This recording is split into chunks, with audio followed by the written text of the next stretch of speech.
आपके एनसीईआरटी में, नई एनसीईआरटी में पेज नंबर 3 पर दिया गया है fundamental theorem of arithmetic.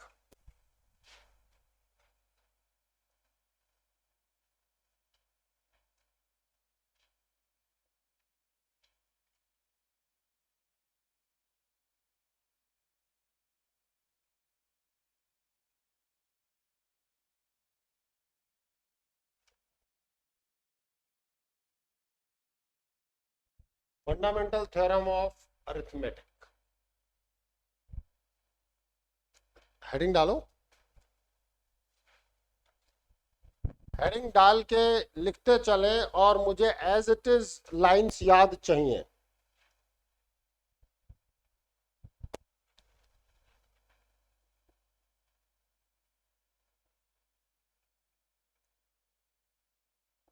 Every composite number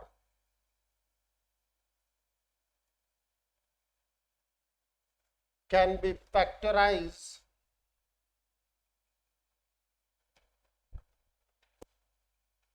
as a product of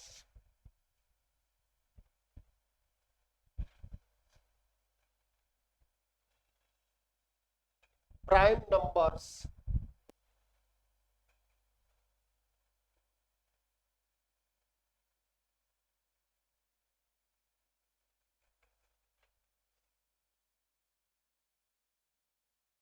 in a unique way,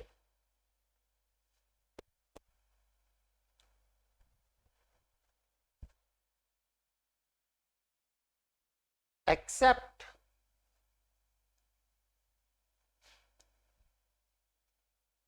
the order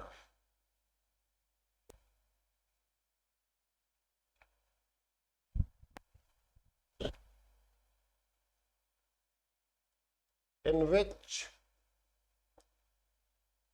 prime number appears.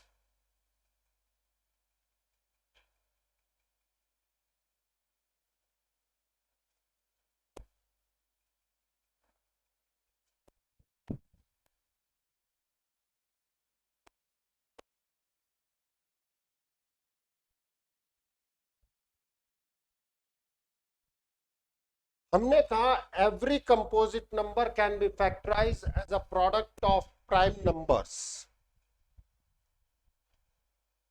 In a unique way. उसका जो वे होगा वो यूनिक होगा, except the order in which the prime number appears occurs. ये language है हमारी, ठीक है। एक तरीके से मैं आपको स्टेटमेंट कहूंगा, रट लेना। आप कहोगे रटा रहे हो सर? बिल्कुल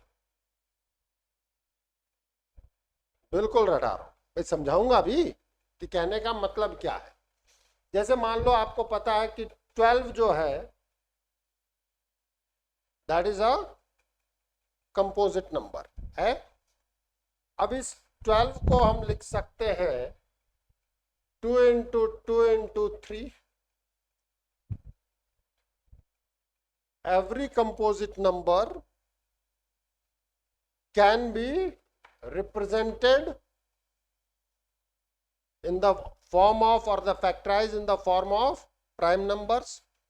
2 प्राइम नंबर है, 2 प्राइम नंबर है, 3 प्राइम नंबर है, इन अ यूनिक वे। अब ये हर हाल में जब तुम प्राइम में रिप्रेजेंट करोगे, कैसे भी प्रेजेंट करो, उनके ऑर्डर में तुम चेंजेस कर सकते हो, बट 2 बार 2 आएगा ही आएगा और 1 बार 3 आएगा ही आएगा। इसको हमने कहा यूनिक वे। हमें समझना होगा कि यूनिक वे का मतलब क्या है।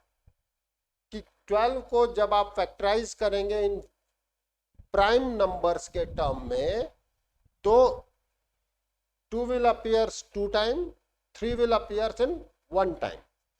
सर आप ये क्या कहना चाहते हैं? Except the order in which the prime number appears.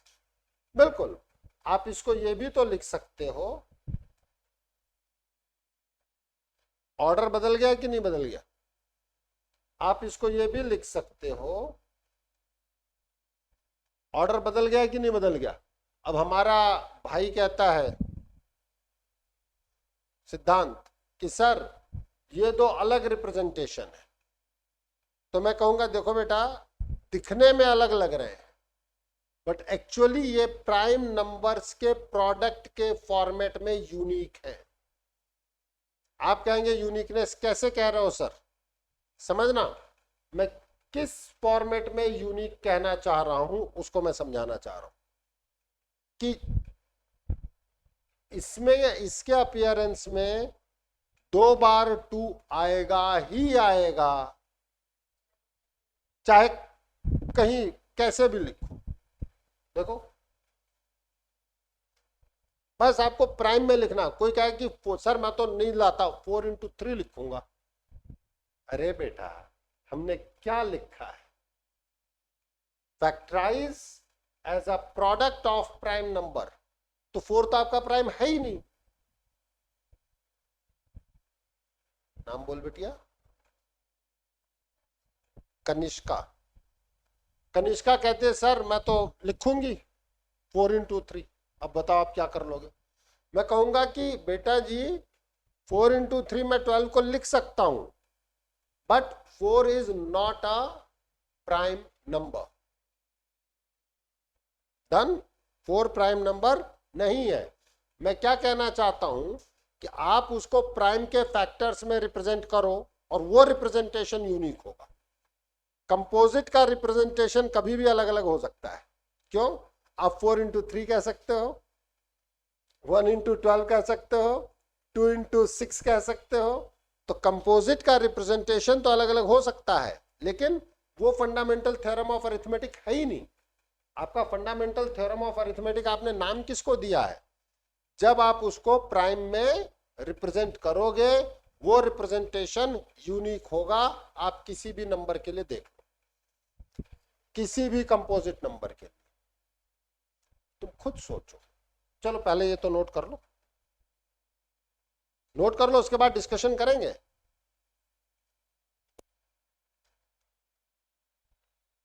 Discussion होना जरूरी है।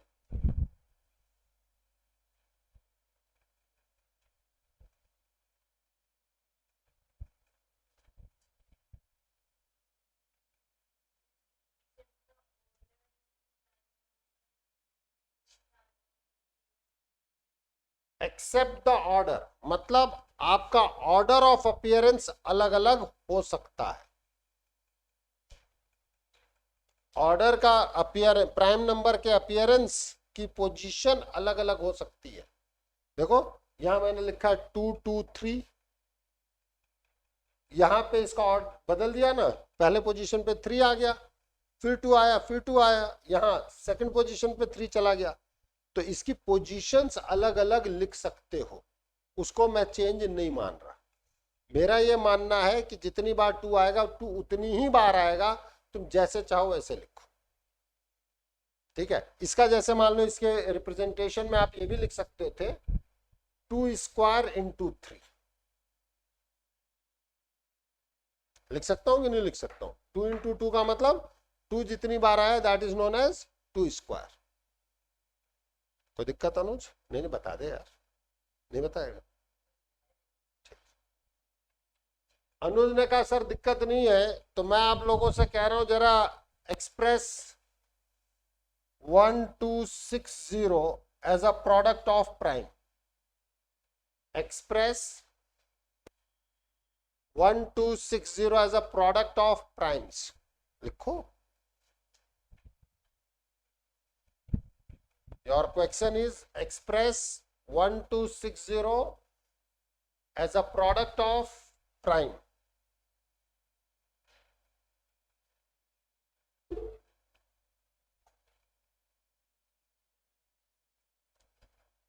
ऑनलाइन मुझे भेज दो इंडिविजुअल नंबर्स पे, रादर देन कि आप हैंड रेज करें।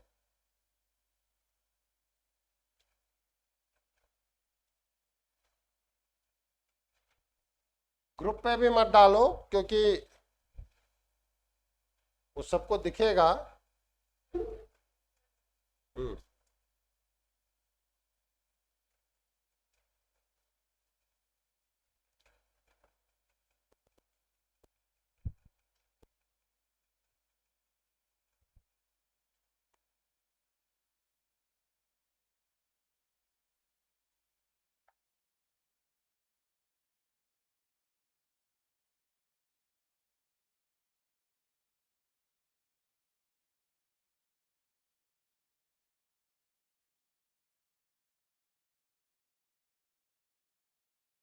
गलत था बेटा।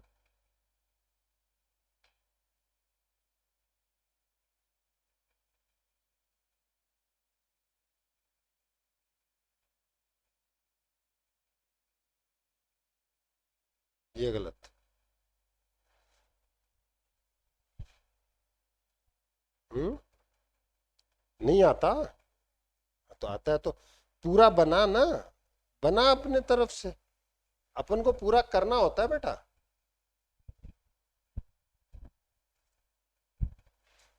हम्म। ठीक है। क्या फर्क पड़ गया?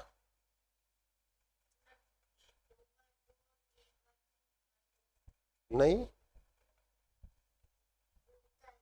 नहीं।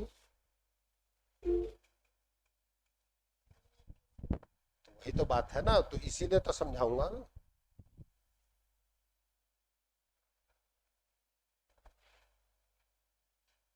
डिवाइड तो कर ढंग से, आगे कर।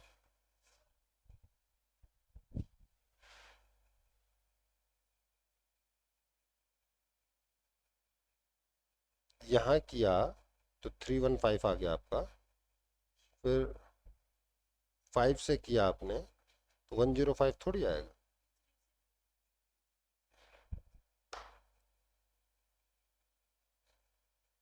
आराम से कट कर दो, कोई दिक्कत नहीं है।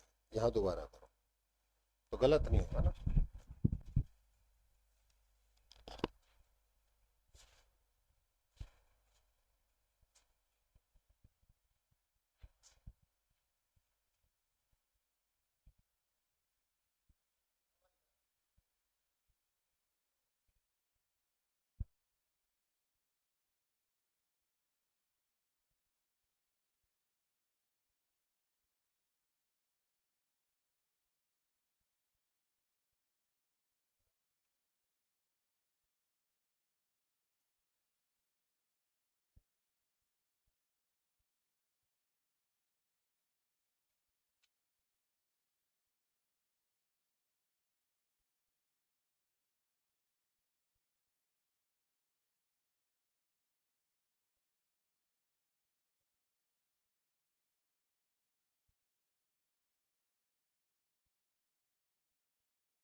बेटा भूलने पे तो अपन पूरा ही भूल जाते हैं, दिक्कत यह है।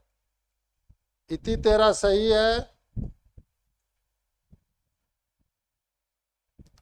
अनन्या रिप्रेजेंट कर रहे हैं, डिवीजन सही है, बट प्रेजेंटेशन आपने मुझे दिखाया नहीं है। बीइंग एन टीचर मैं नहीं मानूंगा। भरत भाई तुम्हारा सही है। देखें, अगर हमें कोई कहीं दिक्कतें आए तो आप प्रॉपर वे में अपने डिवीजन मेथड पे रहो और डिवाइड करो। देखो बेटा, जब when you are in the starting of the 10th class, मुझे कोई हरी नहीं है, कोई जल्दीबाजी नहीं है, आपको पूरी चीजें सीखनी होंगी। ठीक है, 2 महीने बाद हम बात करेंगे कि क्या हो रहा है, लेकिन आज के बाद हम एज अ प्राइम फैक्टर्स कैसे निकालें वो हमें आना चाहिए। I am using the word आज के बाद। जैसे मान लो कि 1260 और कौन सा नंबर किससे डिविजिबल है वो भी मैं आपको बता दूंगा एक्स्ट्रा वे में भी। ठीक है, डिविजिबिलिटी, बट थोड़े बहुत डिविजिबिलिटी हमें आती होती है, नहीं आती होती है तो मैं दे दूंगा, फॉर्मेटिंग बता दूंगा, उसको आप याद करें क्योंकि वो जरूरी है हमारे लिए। सबसे पहला इवन नंबर दिख रहा है तो 2 से डिवाइड करो।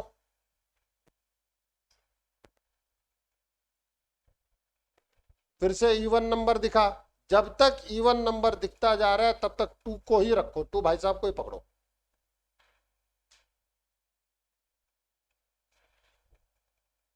अब ये इवन नंबर तो नहीं है, कुछ और नहीं समझ में आया तो 5 से डिविजिबल देख सकते हैं, क्योंकि if a digit is end with the 0 और 5 then it is divisible by 5। But ये 3 से भी डिविजिबल है 5 से पहले, and 3 is also a prime number. आप कहेंगे सर 3 से कैसे डिविजिबल है? बिल्कुल, since sum of digit is divisible by 3, that's why it is divisible by 3। तो 3 से डिवाइड करो।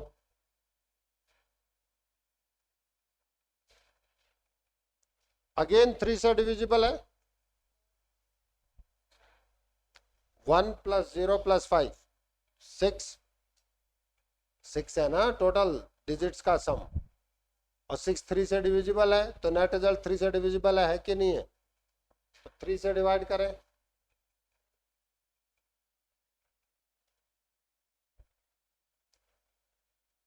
अब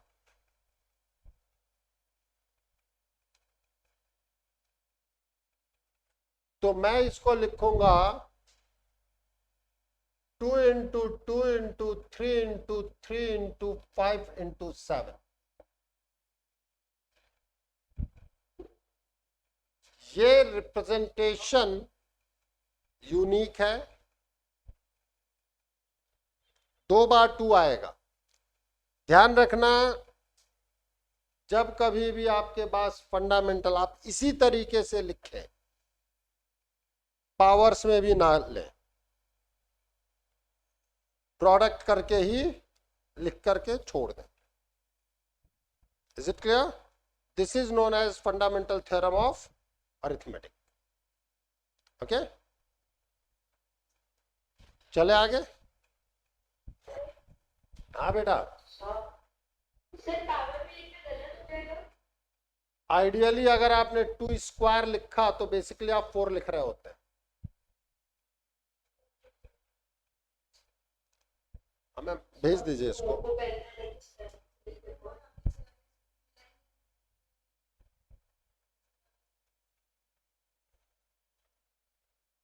हाँ, क्या कह रहे हो राजवंश?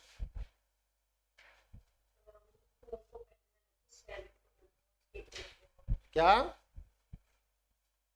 अगर हम 2 को पहले से लिखेंगे 7 और 3 को लिखेंगे, मुझे कोई दिक्कत नहीं है। 7 × 3 × 5 × 3 × 2 × 2 आप ऐसे लिख दें। मुझे ऑर्डर से फर्क नहीं पड़ता, यही तो मैं बताने की कोशिश कर रहा हूं कि order of representation is not unique.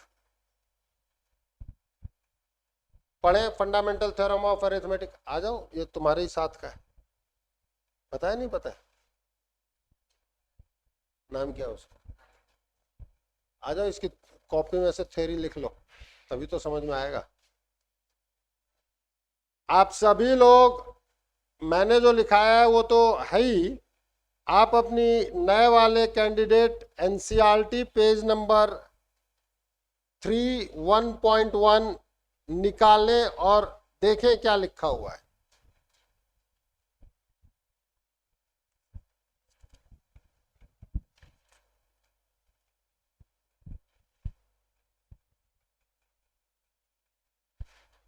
Page number 3, old में page number 7, the fundamental theorem of arithmetic.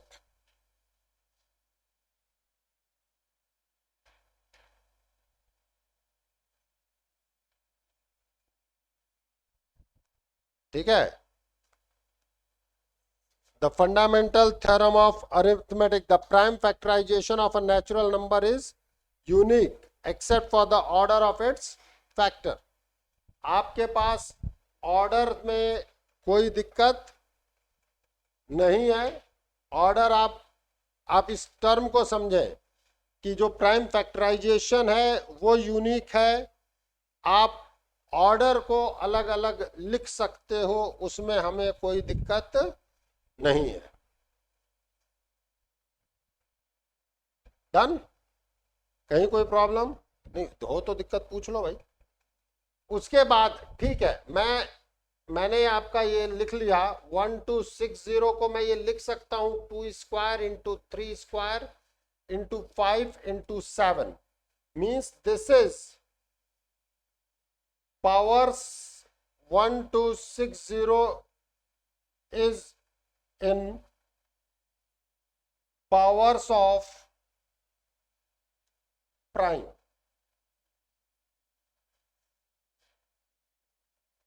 भाई 2 अगर 2 बार एक्सप्रेस हुआ है तो 2 स्क्वायर, 3 2 बार आया है तो 3 स्क्वायर। ठीक है, देखो बहुत सारे लोग, मैं इसको ये लिख दूंगा मुझे कोई दिक्कत नहीं है, बट बेसिकली जब आपको प्राइम फैक्टराइजेशन में क्लियर है कि 2 स्क्वायर प्राइम की पावर है, और 2 स्क्वायर को अगर कोई सोच जाएगा तो वो 4 कह देगा ना, तो वो प्राइम नंबर के प्रोडक्ट के रूप में नहीं रह गया। आइडियली मुझे ये लिखना चाहिए, प्रैक्टिकली मैं ये लिख भी दूं, लेकिन आपको क्या रिप्रेजेंट करना है ये। Is it clear? चले आगे। इसके बाद हाँ, हमारे अरिंज का एक क्वेश्चन था,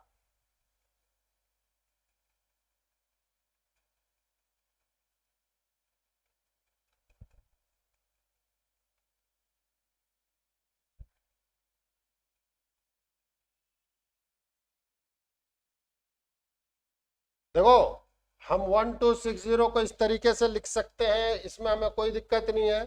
बट जब कोई कहे कि express as a fundamental theorem of arithmetic, तब आप पावर्स के लिखने से बचें, क्योंकि कई बार कई टीचर्स उसको गलत कर देंगे, ध्यान रखना।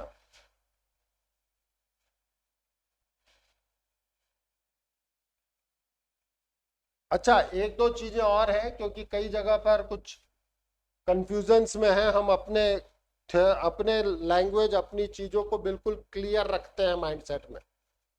ठीक है, क्योंकि कई बार कुछ जगहों पे कुछ चीजें गलत हो जाती हैं।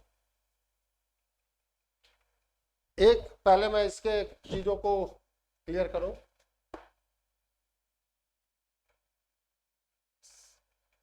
75 जो तुमने कहा 2 आएगा ही आएगा, बोला था ना अभी।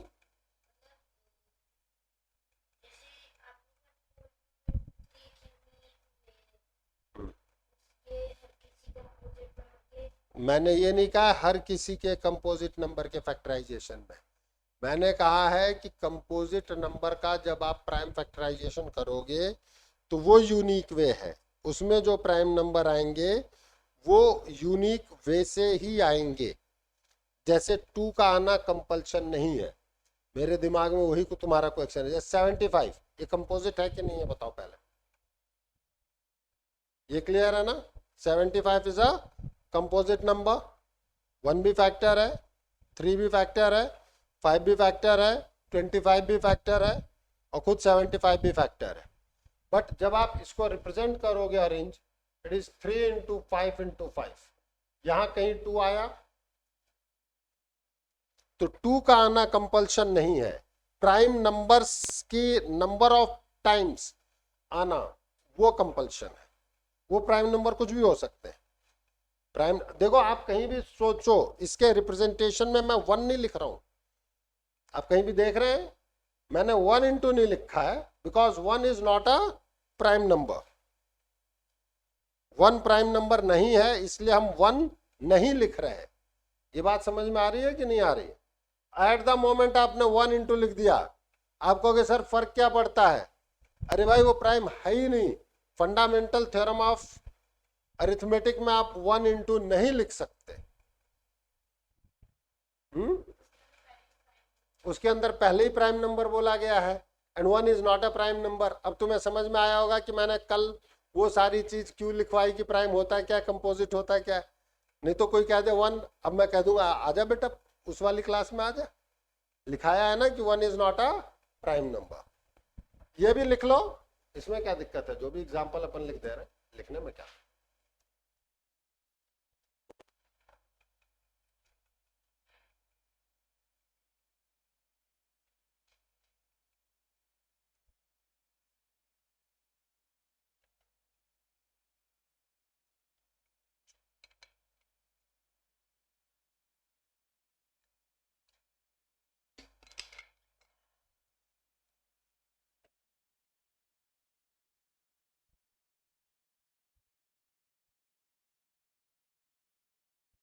अच्छा,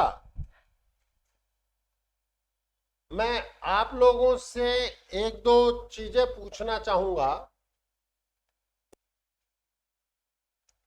आप हाईएस्ट कॉमन फैक्टर या ग्रेटेस्ट कॉमन डिवाइजर, इससे मतलब क्या समझते हैं? अब हम बात करने जा रहे हैं HCF oblique GCD।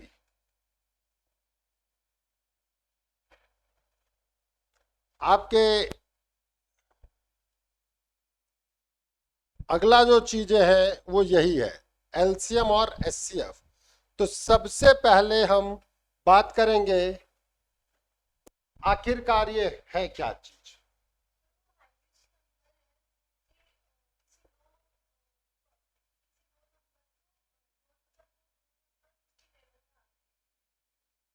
Highest common factor और ग्रेटेस्ट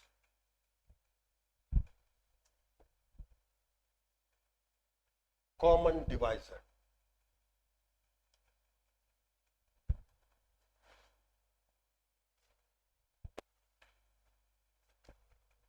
नाम ही कह रहा है हाईएस्ट।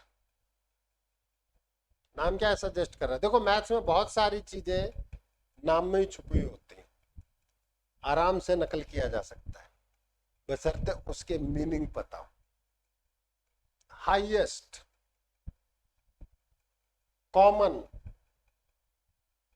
फैक्टर,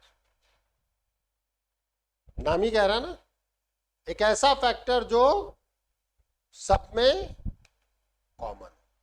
और कौन सा फैक्टर? जो हाईएस्ट।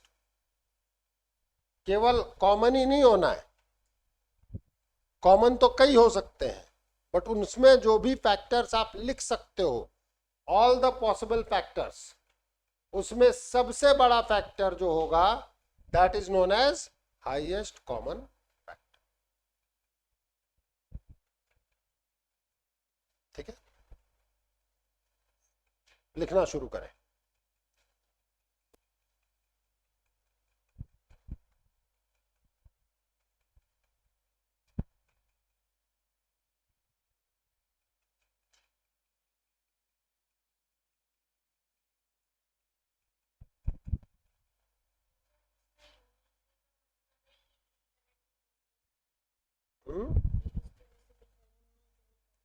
हाँ, इसमें किसी भाई, जैसे यूनिक वे का मतलब 2 बार 2 लिख दिया ना, ये यूनिक है कि नहीं? पक्का ना? सोच ले, बस वही ये कहना चाह रहे हैं कि जितनी बार 2 आएगा उतनी बार 2 आएगा ही आएगा। उसका ऑर्डर अलग अलग हो सकता है, जैसे इसमें 2 बार 2 आया। तो सर मतलब जैसे कोई भी नंबर हम्म, उसका फैक्टराइजेशन करके हमने हिस्ट्री लिखा, हाँ तो ये पूरा यूनिक वे हो गया। हाँ, यूनिक वे हो गया। इसके ऑर्डर को चेंज भी कर सकते हो तो भी हम उसको यूनिक रिप्रेजेंटेशन ही मानेंगे, क्योंकि कितने नंबर ऑफ टाइम्स 2 आया, कितने नंबर ऑफ टाइम्स 3 आया, कितने नंबर ऑफ टाइम्स 4 आया, 4 नहीं आ सकता, कितने नंबर ऑफ टाइम्स 5 आया, 7 आया, that is a unique representation. ठीक है, पक्का? चले आगे। हाँ, factor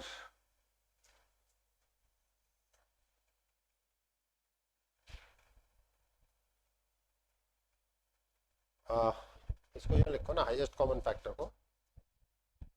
highest factor, highest factor which divides, which divides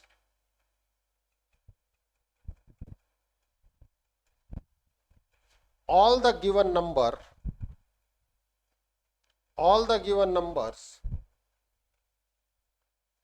is known as highest common factor,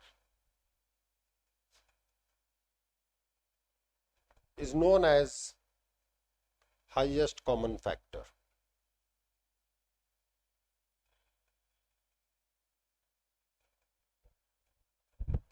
एक टर्म हमारे पास आएगा LCM. This is least common multiple.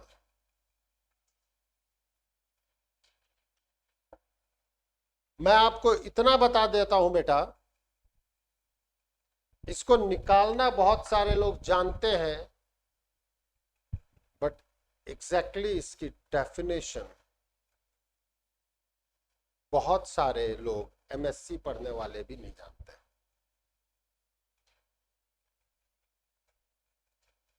ये भी तुम्हें बता दूं।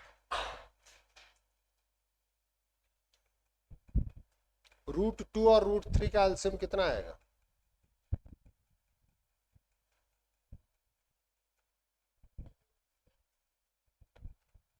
बहुत सारे हायर लेवल पर भी लोग √6 ही बोलेंगे। हकीकत है कि इसका एलसीएम नहीं निकाल सकते। आप कहेंगे क्यों नहीं निकाल सकते सर, अब तक तो हम निकालते आए हैं। आप बिल्कुल गलत पढ़ाते हो, आपको पढ़ाना नहीं आता, आपको सब्जेक्ट नॉलेज नहीं है। भाई मैं सही कह रहा हूं, मैं क्या करूं? प्रैक्टिकल वे में अपन लिखते आए हैं कि √2 √6। आप कहोगे सर देखो ऐसा मत बोलो, हाँ गड़बड़ आदमी हो आप। हमने हमेशा किया ही है, नहीं किया है क्या? किया तो गई काम से।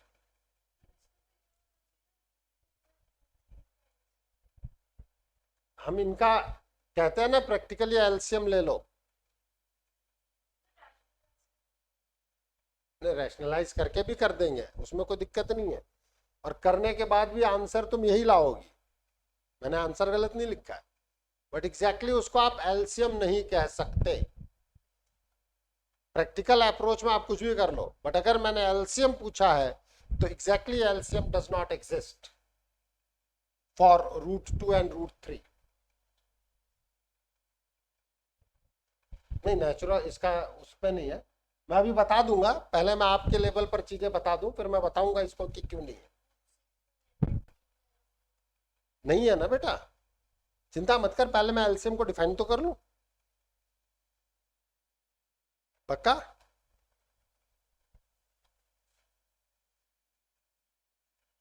लीस्ट नंबर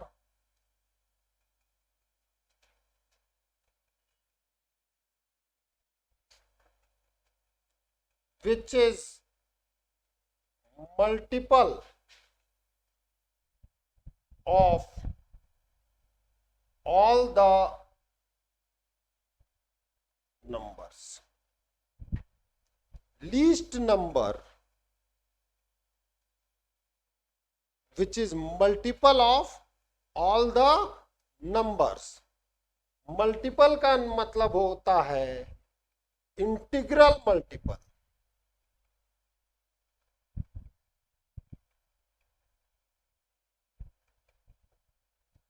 मतलब 2 times, 3 times, 5 times to 60 times, but it should not be 5/2 times. It should not be √3 times. जो डेफिनेशन में है, this is the least number which is multiple of all the numbers. उस multiple का मतलब है integral multiple. वो multiple integral number of times होना चाहिए। अपन कहते हैं ना, हाँ वो भी पॉजिटिव इंटीजर है, क्योंकि -3 टाइम्स -4 टाइम्स भी हम नहीं कहते हैं। मल्टीपल में हम पॉजिटिव इंटीग्रल ना, जैसे 2 टाइम्स, 3 टाइम्स, 1.5 टाइम्स नहीं हो सकता।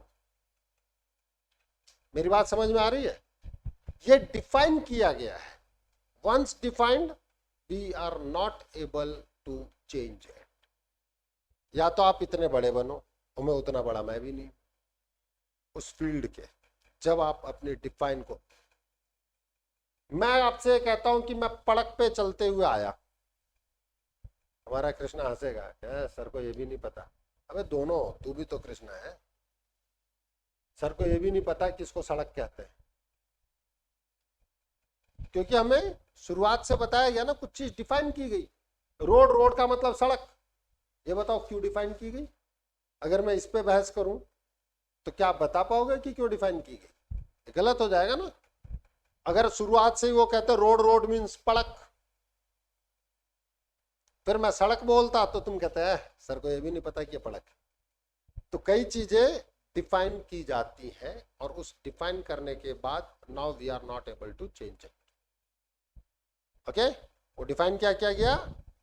इंटीग्रल मल्टीपल पॉजिटिव इंटीजर, जैसे 3 टाइम्स 5 टाइम्स 9 टाइम्स 120 टाइम्स 2 crore times, but it is not that 7/2 times.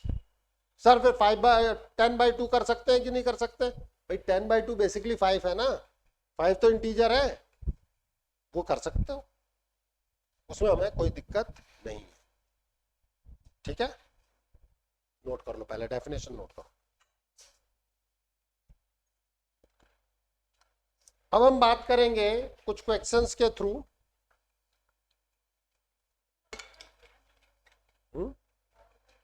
हाँ, ऑल द गिवन नंबर्स कह लो, बिल्कुल सही कहा आपने, जो गिवन है उसी में बात करेंगे। मैंने यहां लिखा है केवल ऑल द नंबर्स। इशिका ने बिल्कुल सही कहा कि sir all the given numbers होना चाहिए, हमारी बातचीत ऑल द गिवन नंबर्स पे ही रहेगी।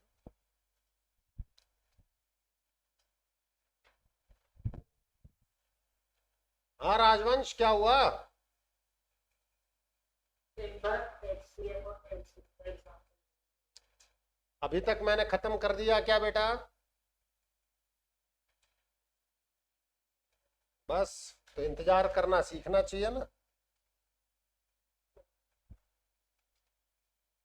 अभी तो मैंने केवल डिफाइन किया है। जब हम कह देंगे कि हाँ भाई खत्म हो गया, तब आप मान लेना कि अब बताओ सर ये चीज।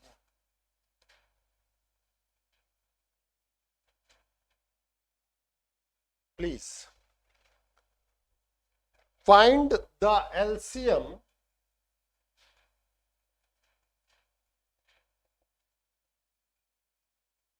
and SCF of 1296 and 2520 by applying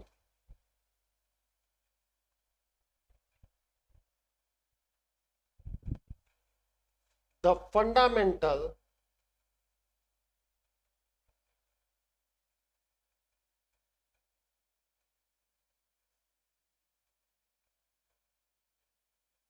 of arithmetic.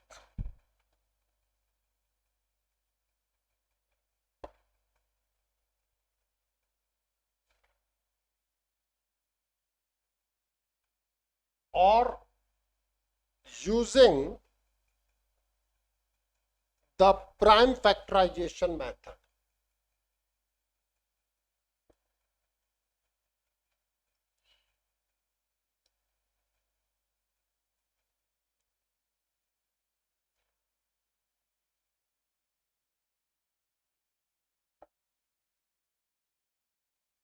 कल आपको इन पे क्वेश्चंस भी मिलेंगे। आज चीज करा करके मैं इसको करा करके मैं रोकूंगा, फिर कल 1-2 और क्वेश्चंस कराएंगे, फिर एक और रूल लिखा करके तब आपकी 1.1 आपको मिल जाएगी। हमें ये कहा गया है कि find the LCM and HCF of 1296 and 2520 by applying the fundamental theorem of arithmetic और using the prime factorization method. ठीक है, अगर हमसे ये कहा जा रहा है तो सबसे पहले आपको इसको प्राइम नंबर्स के पावर के फॉर्मेट में रिप्रेजेंट करना पड़ेगा। ठीक है, तो भाई 1296 के लिए आप आ जाओ, क्या लिखोगे?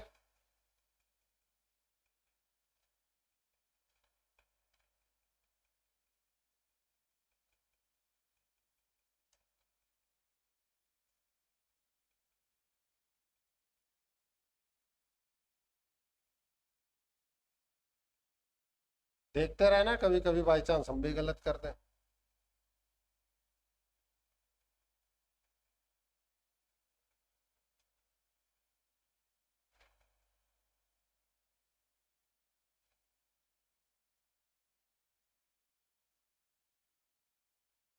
तो आपका जो एक नंबर आया a, let it be a is the number which is 1296, which is your 2 raised to power 4 into 3 raised to power 4.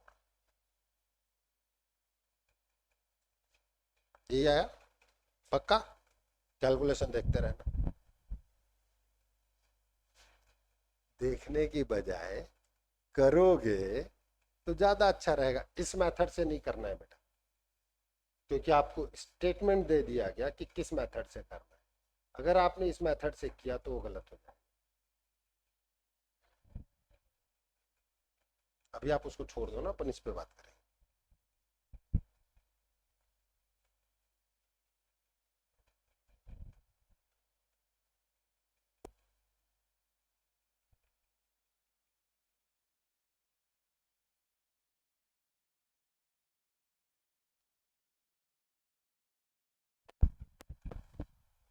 अब आप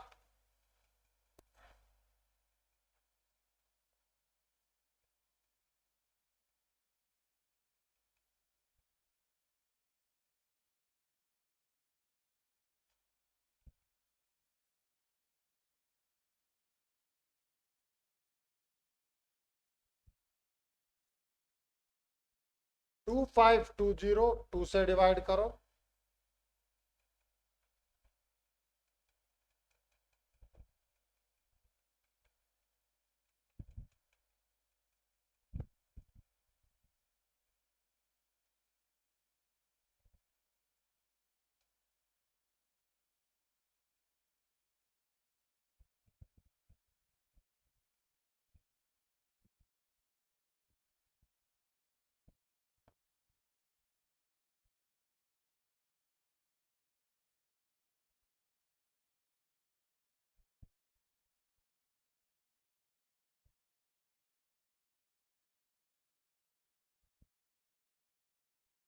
ये आया। तो हमने इसको प्राइम फैक्टराइजेशन में कन्वर्ट कर लिया। अब इतना अपन कर लेंगे कि नहीं कर लेंगे? डन। यह हमारा प्राइम फैक्टराइजेशन। क्या हो गया अंजलि?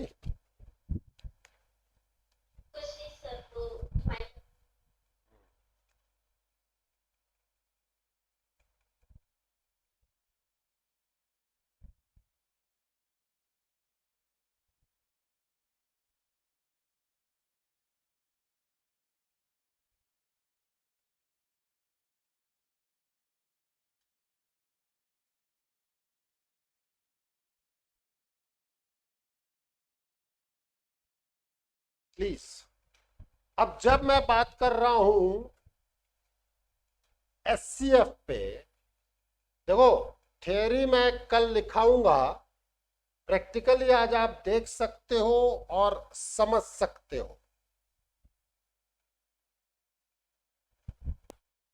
जब मैं एचसीएफ पे बात कर रहा हूं, मैं पहले कह रहा हूं कि थ्योरी मैं कल लिखाऊंगा, क्योंकि एक तरीके से आज के कॉन्सेप्ट का रिवीजन हो जाएगा और क्वेश्चन हो जाएंगे। एचसीएफ आपने क्या कहा था? Highest common factor which divides both number, which divides both number। अगर आपने 2 की पावर 4 ले लिया हाईएस्ट कॉमन फैक्टर में, तो क्या 2 की पावर 4 इसको डिवाइड करेगा? क्या 2 की पावर 4 इसको डिवाइड करेगा? करेगा। यहां तो 2 क्यूब है, यहां तो 2 क्यूब है, तो 2 की पावर 4 तो डिवाइड नहीं कर सकता। हाँ या ना? दिख रहा है कि नहीं दिख रहा है? बट अगर मैं 2 क्यूब ले लूं, तो वो 2 क्यूब इसको डिवाइड करेगा कि नहीं करेगा? हाँ या ना? पक्का ना? अनुज के तो बिल्कुल नहीं आया। अरे नहीं आया यार, क्या बताया मैंने? चल बोल।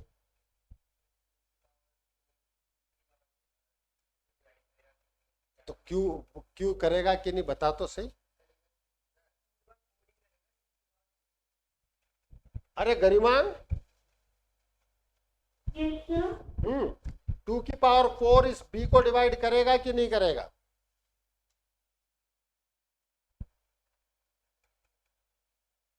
करेगा। करेगा, पक्की बात? तो जरा करा के देखो, जरा करा के देखो। देखो मैं कोई भी थ्योरी तुरंत लिखा सकता हूं, तुम उसको रट लोगे, आंसर दे दोगे, लेकिन एक बार खुद सोचने की कोशिश करो कि 2 की पावर 4 कैसे डिवाइड करेगा इसको। ये 8 है, ये 16 है, तो 1/2 रह जाएगा। अगर डिवाइड करेंगे तो नीचे 1 आना चाहिए कि नहीं आना चाहिए? कनिष्का गई काम से, कनिष्का गई काम से। नहीं आ रहा ना? नहीं आया ना समझ में? हाँ तो बोल ना बेटा, नहीं आया। समझ में नहीं आया। अरे मैं कह रहा हूं कि 2 की पावर 4 से डिवाइड कर इसको। ऐसा कर, आप लोग 2520 को 16 से डिवाइड करो। मुझे कोई हड़बड़ी है ही नहीं, करो जरा 16 से डिवाइड।